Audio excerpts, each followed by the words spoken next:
hawak? Si Virgie. Si Virgie. Ano po ang paliwanag ni Virgie? Bakit hindi niya naibigay sa inyo yung dapat na perang napunta po sa inyo na 10,000 nung araw na yun? Sinabi sa akin na yung kapatid ko, yun daw ang binigay yung kaluwagan ko. Pero ito pong sinasabi niyong nagbenta ay iyong kapatid po ninyo na si Erlinda. Opo. So nung kinausap mo yung kapatid mo, anong sabi niya?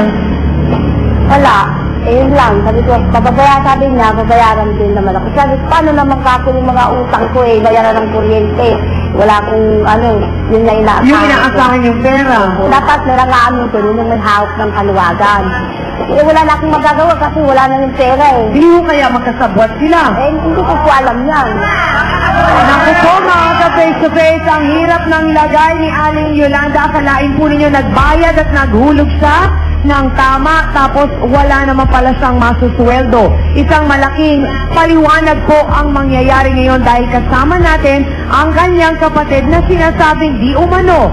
Ibinenta daw po ang sweldo niya sa iba. Narito po ang inireklamo sa paluwagan si Erlinda Recto. Pasok!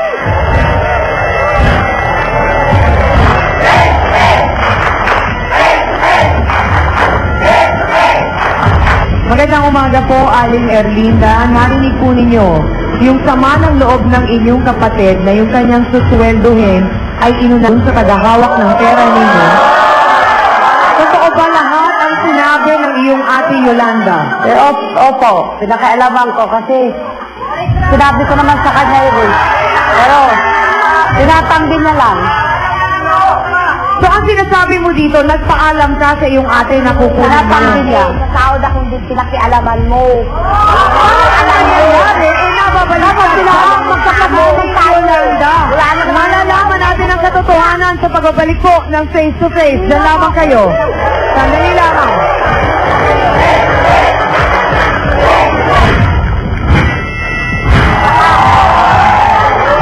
Malimalit sinabi mo sa akin.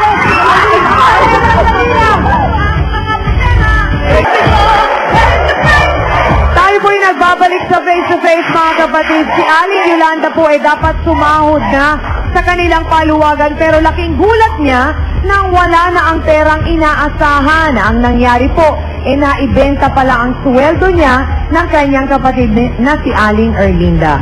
Ituloy po natin yung kinukwento nyo. Ang sabi mo, Aling Erlinda, nagpaalam ka sa ate mo. Ano ba ang napag-usapan nyo? Sabi ko sa kanya, ramin ko muna yung number mo, bebenta ko. Wala kang sinabi sa akin kanya. Nung kasama siya, nagalit na siya kasi sabi ko, alam mo naman yun Alam mo naman yun. Wala ka naman sinaanak siya, alam ko, bebenta ka lang bayaran na lagan. Saan mo ginamit ang 10,000? Kasi manabaw na ko sa utang yun Sabi ko, kapatid ko naman maintindihan. Hindi ka na naawa sa akin. Naglalabada na nga ako. Hindi ka pa naawa. Nung wala akong naibigay sa kanya, inaway-away niya ako. Dami niya sabi sa akin. Niluloko mo sa akin. Sarang galing ka rin ba dun sa paluwagan, Erlinda? So kasali ka? Nakakasweldo ka? Opo. Anong number mo? Number 4. So nauna ka na. So ibig sabihin, nauna na niyang kunin yung 10,000, tapos kinuha pa yung 10,000 ninyo. Tama ba ako? Hindi po kasi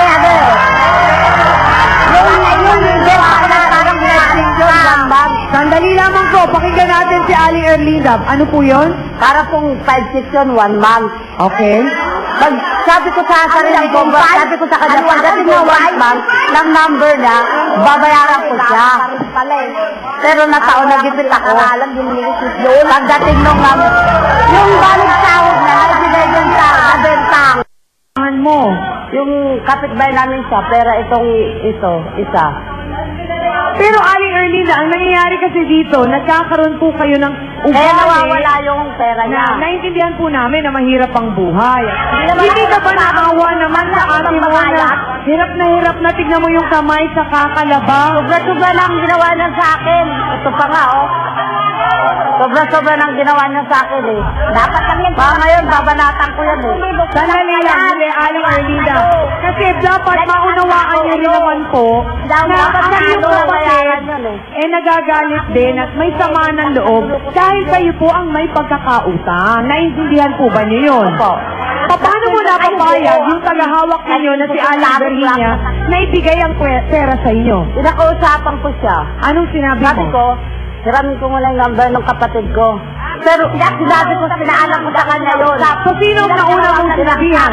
Pinanggihan niya.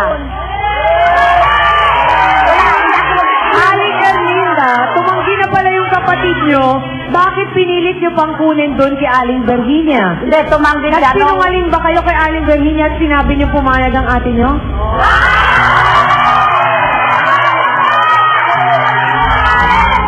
Bakit mo naman ginawa yun, Aling Erlinda? Eh, sabi ko naman, babayaran ko naman siya, eh. Diretsahang tanong, Aling Erlinda, naghatian pa kayo? Binigyan ko siya. Magkano nga ang binayad mo o hinati kay Berhinia? Malis lang. Magkano? Na 500, gano'n. Binigyan ko lang siya ng gano'n. So parang ang sinasabi nyo, Aling Erlinda, binigyan nyo ng 500, parang nilagyan nyo, gano'n, para pumayag. At pumayag naman si Aling Berhinia. Pumayag naman dahil siya. nahawakan nyo yung 10,000. Matapos yung gawin yan, hindi ba kayo nagpaliwanag man lang sa kapatid ninyo at humingi ng dispensa? O nagsabi na nangako man lang kayo na babayaran niyo? Nangako ako sa kanya pero hindi ko natupad. Doon niya ako, tinira-tira niya ako. Hanggang sa maraming tao, inaway-away niya ako. Hanggang sa nalot-alot niya ako. Yan bang mga kalmot sa mukha mo, gawa ng kapatid mo? Oo. Nakuhan, parang hindi nagugustuhan ng mga sausawer at sausawera ang paliwanag ni Aling Erlinda. Meron bang gusto makisawsaw? Ito. Ang lakas sumigaw. Ano ba ang gusto mong itanong o gusto mong sabihin? Aling Erlinda, tatanong ko lang. Bakit kailangan sulutin mo pa ang pera ng sarili mong kapatid? Kayong pwede ka naman mangutang sa iba. O kung hindi man makiusap ka, sandali lang. Kung hindi man, sandali lang. Kung hindi ka man makakausap sa iba, dapat nakipag-usap ka ng maayos sa kapatid mo. Malimalit sinabi mo sa akin. Sandali, Aling Erlinda.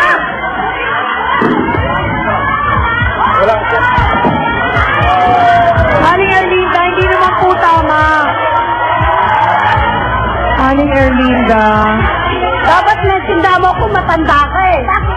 Sabi ko naman sa'yo, babayaran kita, eh. Hindi na ako maintindihan, eh.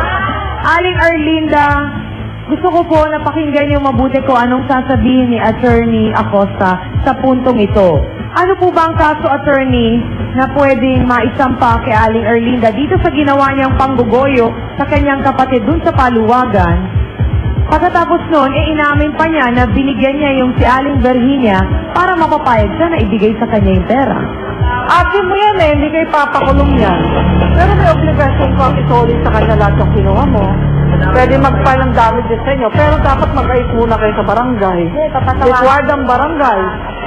At mabuti na, nandito kayo sa face-to-face. Sabi sa isang ani, ayusin kayo. Maraming pong salamat, Attorney Acosta. Hans, tignan nga natin kung anong boto ng mga sausawero at sausawera. Saan ba sila? Sa pula o sa puti? Time to make your choice. First round, boto na!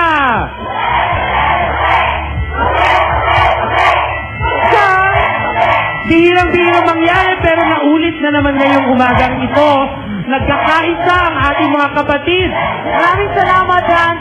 Alam niyo mga kapatid, hindi madaling kunin ang sweldo ng Paluwagan dahil nga may tagahawak po ng pera. At dapat maingat ito, hindi ba? At para sagutin po ang mga mainit na tanong kung bakit hindi nakasweldo si Aling Yolanda, narito po ang tagahawak ng pera na sinasabing baka daw kasabwat sa pagbenta ng sweldo. Narito po si Aling Berhinia Velasco. Pasok!